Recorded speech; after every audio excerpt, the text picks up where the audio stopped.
신일의 뉴스 정면 승부 4부 시작하겠습니다. 4부 정면 인터뷰인데요. 국민의힘 최영두 의원 만나보겠습니다. 의원님 안녕하세요. 네, 안녕하십니까? 예. 오늘 권영세 비대위원장이 국민의힘은 당의 문을 다시 활짝 열겠다. 잠시 당을 떠났던 분, 다른 정당에 몸담았던 분 등 과거에 연연하지 않겠다. 이런 얘기를 했는데 이게 뭐 어떻게 이해를 해야 돼요? 통상 총선이나 대통령 선거를 앞두고서 이제 우리 힘의 결집이 중요하지 않겠습니까? 예. 그래서 그런 차원에서 복당과 관련된 논의가 필요하다라는 그런 취지로 말했습니다. 예.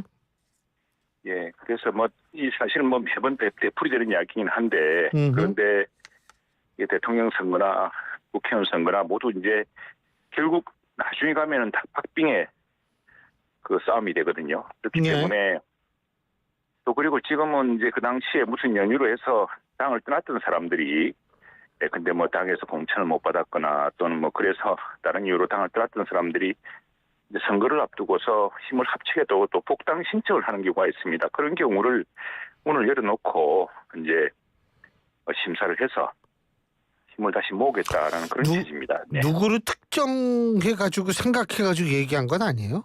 예, 그렇지는 않고요. 전국적으로 굉장히 많고요. 이게 지난번 우리 국회의원 선거 때도 상당히 많은 사람들이 복당을 했습니다. 당시에 우리 선거가 굉장히 처음에는 좀 팽팽하게 대듯하다가 나중에는 많이 기울었습니다만 그런데도 불구하고 오히려 힘을 합치겠다고 민주당에 있던 분들 중에서 우리 당으로 입당하신 분도 있고 또 종전에 우리 당에 있다가 떠나신 분 중에서도 다시 복당하시겠다는 분이 있었습니다. 예. 제가 그 당시에 경남 도당 위원장을 하고 있었는데 예.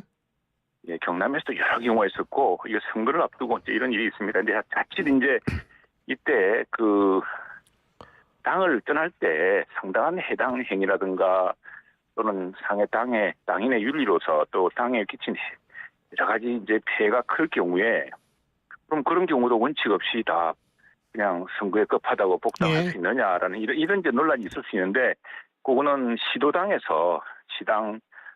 차원에서 또 해당 당원협의회 예. 위원장들이 당원협의회 차원에서 예. 그 개별의 경우는 이제 의견을 모아서 알겠습니다. 복당 여부를 결정하게 될 겁니다. 네. 이제 지난 주말에 이틀 동안 이제 8분인가요? 이렇게 조로 네네. 2개 나눠가지고 국민의힘 대선 경선 후보들 토론회를 했는데 이게 저는 그냥 재밌고 좋게 평가할 수 있다라고 봐요. 밸런스 게임도 하고 예능 요소를 도입했다. 근데 이거를 가지고 비판하는 분들도 많거든요. 보수층 중에서도. 어떻게 보셨습니까, 의원님께서는? 네, 이제 보시기에 따라서는 네.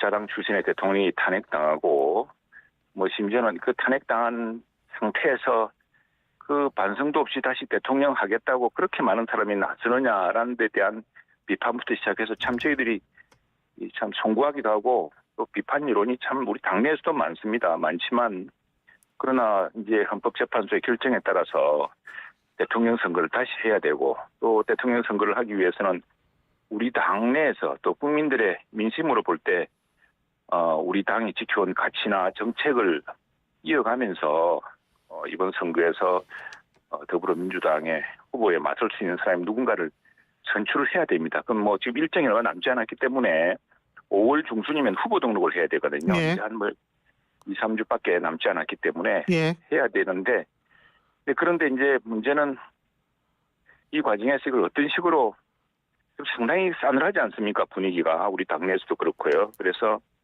그걸 어떻게 한편으로는 진지하게 하면서도 또 한편으로는 너무 격앙되어서 이 처음부터 분위기가 어색해진 걸 막기 위해서 아마 우리 경선 기획팀에서 그 텔레비전의 드라마 프로그램에 많이 나오는 그런 요소들, 예능적 요소들을 일부 도입한 것 같습니다. 그거에 관심을 끈 경우도 있었고요. 또 뜻밖의 재미있다는 경우도 있었는데 우선에 지금 8인을 가려서 이 8명 중에서 2개 조로 나눠서 지금 경선 토론을 하지 않았습니까? 네. 이 경선 토론을 텔레비전, 그러니까 케이블 텔레비전이라든가 또는 지상파로는 중계하지 않았습니다. 왜냐하면 네. 그건 당내 경선이기 때문에 네.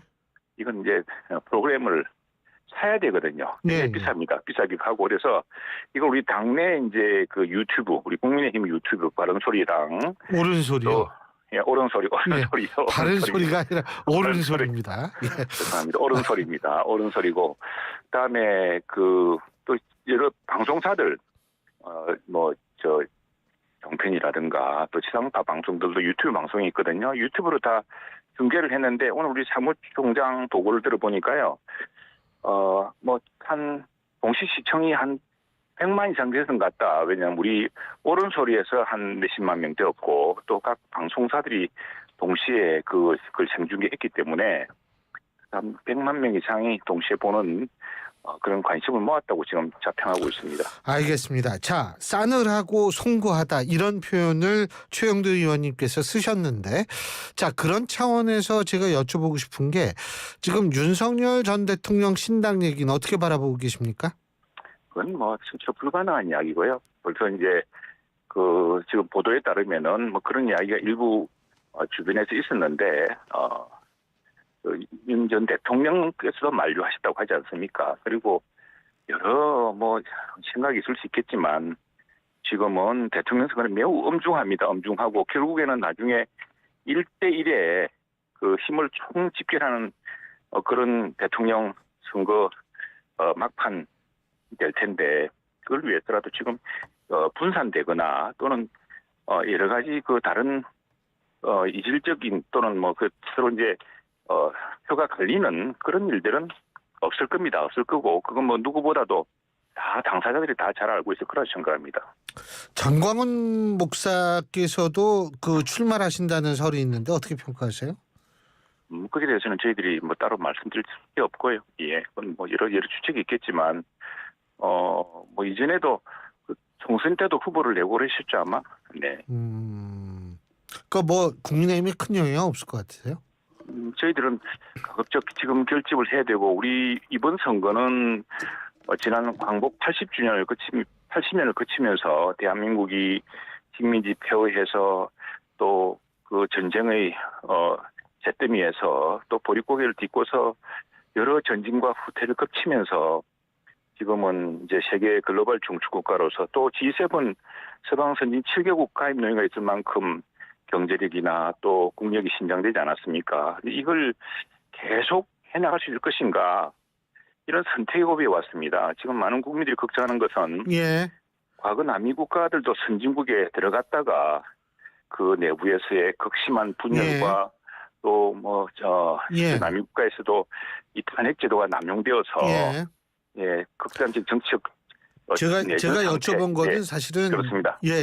그런 상황 때문에 지금 국민들은 이제 이게 사실은 다시 한번 광복 80주년에 대한민국이 그동안의 성장을 이어받아서 새롭게 재도약하느냐 아니면 남미와 같은 패턴으로 해서 정치적 내전과 탄핵과 부패와 이런 그 시장 경제 이런 것들이 무너지면서 이제 우리가 쌓았던 걸 무너뜨리냐 하는 중요한 선택의 순간이기 때문에 작은 차이들은 결국에는 다 지금 묻힐 거라 생각합니다. 큰 대의와 가치와 정책으로 그 궁극적으로 최영두 의원님께서 1대1 대결 구도가 될 것이라고 말씀하셨죠. 이준석 후보는 어떤 위상 어떻게 국민의힘 입장에서 볼 때는 바라봐야 된다고 보십니까? 이준석 후보의 경우도 저는 이제 이게 사실은 참 민심은 천심이라고 하지 않습니까? 대통령도 어떻게 보자면은 이게 혼자서 하고 싶다고 되는 것이 아니고요. 큰 민심과 시대 정신이 모인다고 하지 않습니까? 그러고 하다 보면은 지금 우리 당 경선 상황이고 또 개혁신당은 벌써 후보를 만들었고 민주당도 경선 중이고 합니다만 결국 이제 5월 초순에 본격적으로 그리고 5월 중순에 대선이 시작되면은 큰 거대한 국민적인 여망이 다시 저는 모일 거라 생각합니다. 어떤 여망이요?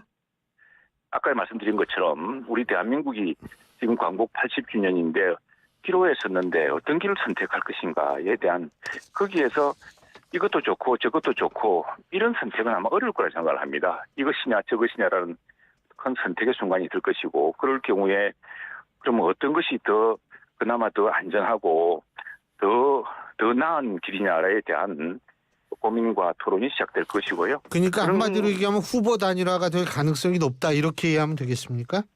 그렇죠. 우리 역사를 보더라도 지금 우리 정당의 이야기는 아닙니다만 2002년이라든가 이런 경우에 보면 사실 상상하기 힘들었던 후보 단일화가 이제 이루어졌거든요. 마찬가지로 1997년에 대통령 선거 과정에도 이제는 상상할 수 없었던 그런 연합이 이루어졌습니다. 정치라는 것은 힘을 합치고 하나라도 힘을 더 합치고 더 큰 대의를, 더 큰 국민적인 여망을 담아내는 것이 그 누가 더 큰 그릇을 만들었냐에 대한 그런 큰 싸움이라고 봅니다. 그렇게 본다면은 지금 당장 보는과 달리 이 정치가 흐르면서 또 여론이 또 출렁거리면서 어떤 그런 여망이 한데 모임지점이 있지 않을까 생각합니다. 그게 이제 예술인데 물론 여기서는 각 정당에서 선출되는 우리 정당은 이제 4인 경선을 거쳐서 한 명이 선출될 텐데 그 최종 후보의 선택 이것도 굉장히 중요하다고 하겠습니다. 그 최종 후보 말씀하셨는데 한덕수 권한대행 만약에 출마하면 거기 또 뭐 최종 후보라고 볼 수 있는지 없을지 논란이 있을 거 아닙니까? 그건 뭐 우리 정치사에도 이미 전례가 있어서 근데 그건 또 이제 지켜봐야 되는데 한덕수 총리의 경우 권한대행의 경우는 지금 당면에 우리 통상 이 파고가 너무 거세어서 지금 한미 간의 통상 협상이라든가 이런 것도 큰 문제가 있지 않겠습니까? 일단 그런 데 좀 집중해야 될 것 같고요. 그러고 나면은 이제 그 다음에 과연 대통령 선거에 본선에 들어가기 전에는 그럼 과연 어떻게 될 것인지 대개 4월 말 정도에 큰 통상 협상이 큰 가닥이 잡히면은 그 성패에 따라서 그것이 한덕수 권한대행의 공과 같은 것도 드러날 것이기 때문에 그 당시 또 여론을 좀 봐야 된다고 생각을 합니다. 지금 섣불리 한 대행에게 출마할 거냐 말 거냐 강요하듯이 묻는 것도 나는 넌센스라 생각하고요. 오늘 이재명 대표가 노코멘트에 대해서 노코멘트한다 그랬는데 정말 지금 그런 상황이 제일 적절한 표현인 것 같아요. 싶습니다. 예. 노코멘트는 노코멘트입니다. 그러니까 결국은 지금 최영두 의원님 보실 때에는 한덕수 권한대행은 지금 경제 문제, 관세 문제 이런 데 집중해야 될 것이다. 이렇게 이해할 수밖에 없겠네요. 그죠? 국민들의 저는 이제 그 하나는 지금 우리가 사실은 뭐 이제 벌써 당내에서 일부 차출론이 있었습니다만 그건 뭐 경선이 시작되면서 끝났습니다. 더 이상 불가능한 이야기고 우리는 경선에 집중을 해야죠. 이제 내일 모레면은 4인 구도가 짜여질 텐데 저는 이 치열한 4인 구도가 새로운 경선의 어떤 열기를 만들어낼 것이라고 봅니다. 국민들 하여금 다시 관심을 만들 것이라고 보는데 한덕수 대행은 지금 통상 협상과 지금 나라가 처한 이 어려운 상황을 권한 대행으로서 위기의 리더십을 어떻게 보여주느냐에 따라서 평가해 줄 것이라고 봅니다. 그 평가에 따라서 만일 우리 정치권이 민주당 경선을 했는데 너무 뻔한 결론을 해서 세상에 김대중 대통령 때도 이런 경선은 없었다. 이게 뭐 정당이냐라는 비판 여론이 높아진다거나 또는 우리 당이 경선을 했는데 경선 결과에 대해서 경선이 국민의 여망을 미처 채우지 못한다고 할 경우에는 그때는 사실 우리 그 국민의 여론을 우리가 어쩔 수가 없는 상황도 올 수가 있고요. 또 반대로 우리 당 경선이 굉장히 활기를 띠면서 새로운 기대를 불러 모으고 또 통합적 리더십, 미래의 어떤 전망을 보여주고 하면서 결집한다면은 또 그런 와중에서 한덕수 대행은 정치권보다는 지금 남은 과제 동안 더 집중해야 된다는 국민의 여론이 쌓이면은 그 여론에 따라서 결정될 거라고 봅니다. 지금 섣불리 정치적인 전망을 가지고서 이렇게 하자 저렇게 하자라는 그런 구상은 넌센스라고 생각합니다. 네. 그 윤석열 전 대통령 출당 탈당 얘기가 국민의힘 내부에서도 나오는 것 같은데 어떤 의견이세요? 오늘 한동훈 전 대표가 오늘 YTN 아침 인터뷰였습니다. 제가 우연히 들었는데 네, 거기서 그런 말씀을 하시더군요. 이게 뭐 당시에 이제 출당을 당시는 이제 한동훈 전 당시 대표 때 시키려고 했는데 지금은 평당원 아니냐. 그때는 얼마 전까지만 하더라도 대통령이고 1호 당원이었는데 지금은 이제 대통령도 아니고 해서 평당원인데 평당원에 대해서 지금 그걸 둘러싸고서 논란 부리는 것은 늦었을 뿐 아니라 이건 뭐 그것이 1차적인 문제는 아니지 않느냐라는 취지로 말씀하시는데 저는 그게 맞다고 봅니다. 지금 우리가 특히 보수라는 정당은 잘못하면은 이 잘못되면 그 전체의 책임이고 또 누구도 그 책임을 피할 수 없고 또 스스로 이것이 남의 탓이 아니라 내 탓이라고 하는 그런 윤리적 의식이 강한 곳 아닙니까? 그런데 그걸 뭐 한꺼번에 어느 사람을 잘라낸다고 그 잘못이 그 정당에 있었던 것들이 다 드러내는 것도 아니고 또 비상계엄에 대해서는 뭐 헌법재판소 결정이 아니더라도 우리 당에서 모든 사람들이 잘못된 결정이었다. 오히려 당시에 특별 담화라든가 국민들에 대한 비상 담화라든가 뭐 이런 것으로 해결했어야지 비상계엄이란 방식으로 당시에 정치적인 그 민주당의 그 잘못된 정치 공세에 대응하는 것은 잘못되었다는 것이 뚜렷하기 때문에 지금 뭐 그걸 둘러싸고서 지금 찬반이나 뭐 다른 입장이 있지 않을 테고요. 때문에 더구나 탄핵으로 이제 대통령직을 잃은 마당이기 때문에 지금 그 문제를 둘러싸고서 탈당해야 말아라는 논란 자체가 이미 철진한 이야기라는 생각이 듭니다. 뭐 어쨌든 아니 철지난 이야기일 수도 있지만 국민의힘 내부에서는 아직도 탄핵 찬성 반대 가지고 좀 말들이 나오는 거 아니에요? 그것도 지난 이야기죠. 그것도 요새는 안 나오나요? 예, 안 예? 나옵니다. 그건 예. 당시에 탄핵의 문제도 그것이 탄핵 찬반도 법리적으로 따지면은 그 비상계엄 자체는 잘못되었는데 예. 그것이 탄핵을 이룰 때 제일 중요한 것은 절차적 정당성의 문제였거든요. 그래서 좀 법리적인 문제에 대한 이견이 컸던 것이고 마침 그 수사권 없는 공수처가 당시 대통령과 그 변호인들은 수사권이 있는 국가수사본부한테 수사를 받겠다라고 자청하고 있는데 당시 예. 민주당이 밀어붙여가지고 수사권이 없는 공수처가 수사를 했다가 법원에서 알겠습니다. 예, 그거야 뭐 우리가 지금 역사를 이런 법리적인 문제였지 그 자체가 우리가 당시에 다퉜던 큰 문제도 아니 제가 왜 이걸 여쭤봤냐면 얼마 전에 문제는 아니었다 생각합니다. 네. 얼마 전에 그 경선 비조 토론회에서 네, 한동훈 전 대표가 비상계엄은 불법이다. 근데 이제 나경원 의원은 탄핵 선동이다. 뭐 이런 단어들이 아직도 나와서 여쭤본 거였거든요. 그렇죠. 그게 이제 참 빨리 그걸 건너뛰어 넘어가야죠. 이제는 뭐 그 인식에 머물러 가지고 우리가 어떻게 대통령 선거를 치르겠습니까? 예, 그렇죠. 그 뭐 하여간 지금 좀 상당히 어려운 상황이라는 거는 뭐 누구든 그렇습니다. 부인할 수 없을 것 네네. 같은데.